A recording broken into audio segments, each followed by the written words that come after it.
May 6, 2023. Well, some interesting developments are occurring, in my opinion, on the Ukraine war. And I want to kind of get into this here. But first, I'll start with a little bit of a historical context of this whole thing, which I think people sometimes need to kind of think about the subject as we look at it. Um, you have to realize that at the end of World War II, the former Soviet Union managed to conquer a good part of Eastern Europe as part of its effort to liberate those territories from Nazi Germany.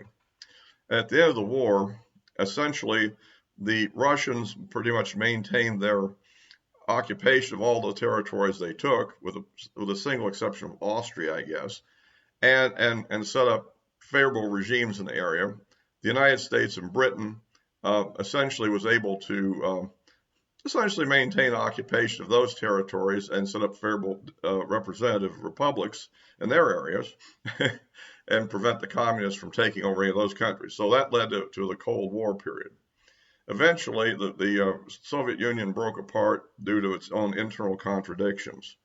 And the NATO alliance, which had been created to oppose the Soviet Union all these years, had no real purpose anymore, but the decision was to keep it together in order to maintain peace.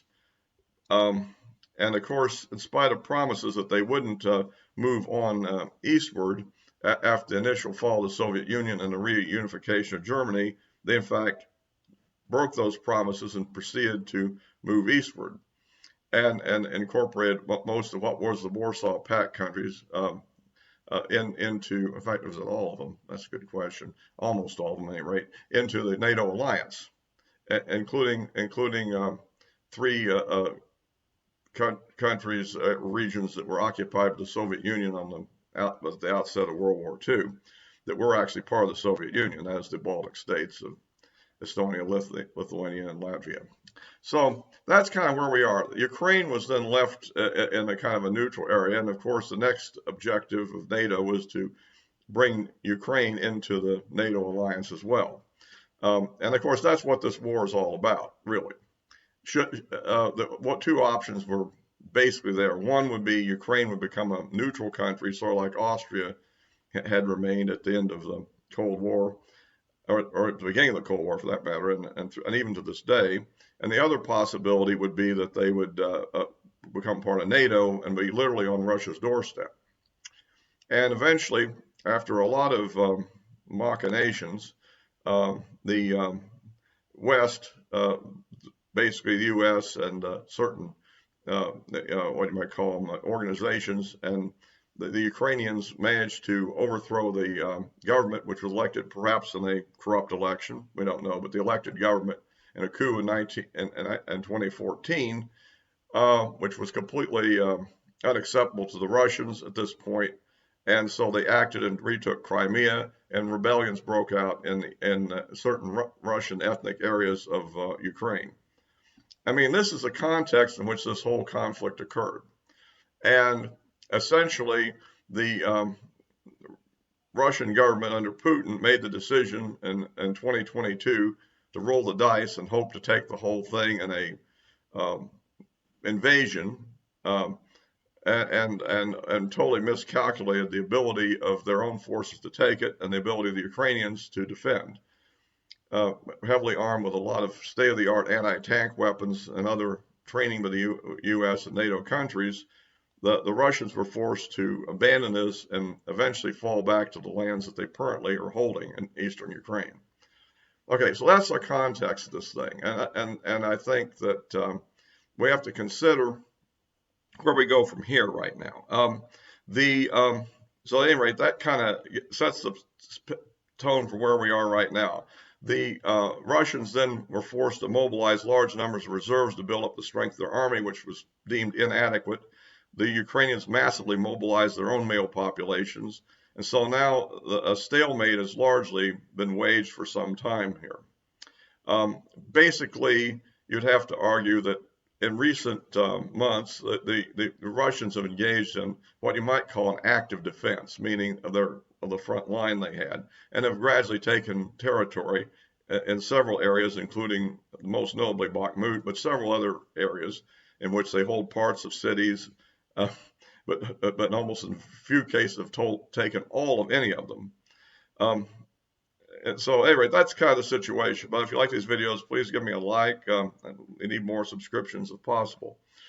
So at the present time, the Russians now are kind of in a situation where they're awaiting a Ukrainian counteroffensive here, with the objective supposedly being to ultimately drive Russia out of all occupied territories. And now the next event has occurred very recently is there have been increasing either sabotage efforts or attacks inside of Russia by forces that are either actually directly Ukrainian or else there may be some dissident Russians in some cases. Maybe Ukrainians that live in Russia for that matter. After all, there's plenty of Russians that live in Ukraine, so I mean, it's kind of the way it is, and now we have an interesting incident just the other day in which a couple of drones apparently attacked the Kremlin, allegedly. My own opinion on this is probably a false flag. I mean, it's dubious to me that the Ukraine could set drones of the apparent size that we see in the pictures all the way from their territory into there. And these are obviously not quadcopters, or little bitty private type drones. These are small military type drones, I think. They're certainly not as big as our Predators and Reapers, but I think they're a fairly serious drone, you might say.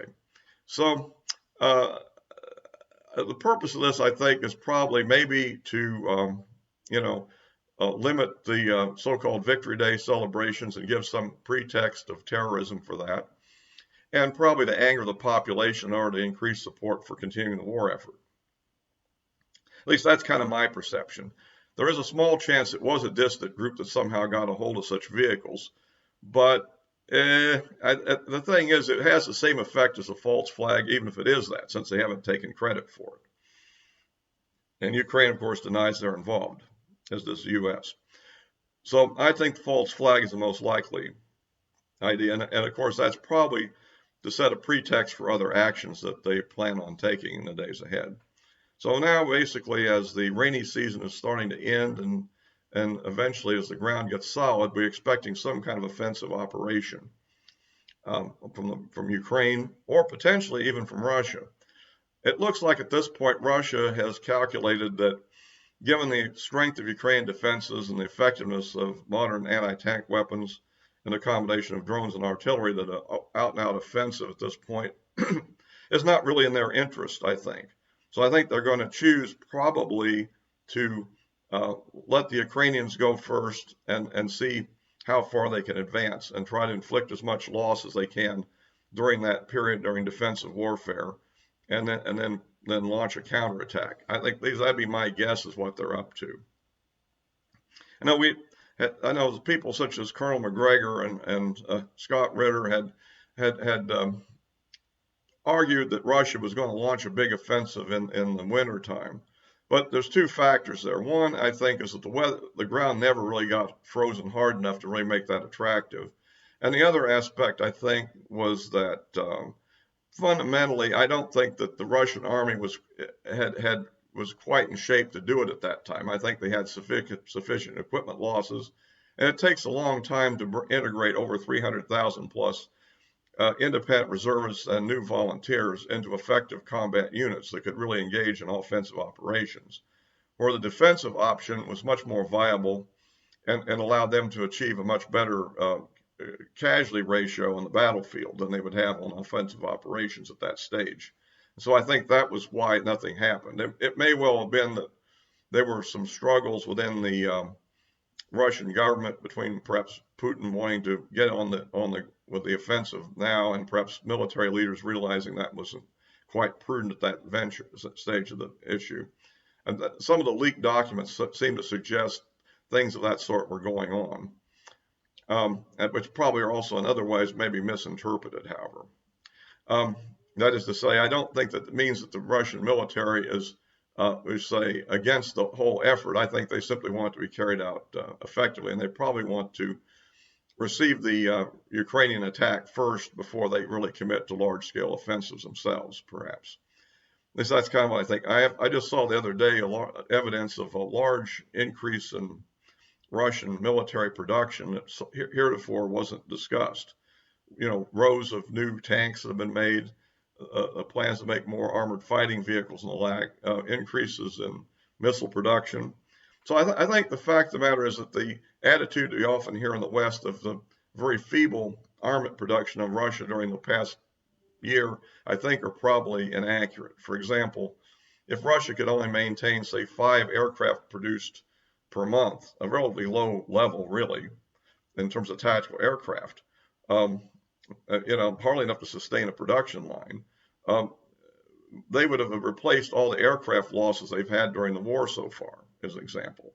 And as Ukrainian air defenses have been degraded by battling waves of relatively cheap drones and other cruise missiles, I think at this point the ability of Ukraine to defend their airspace is falling off pretty dramatically.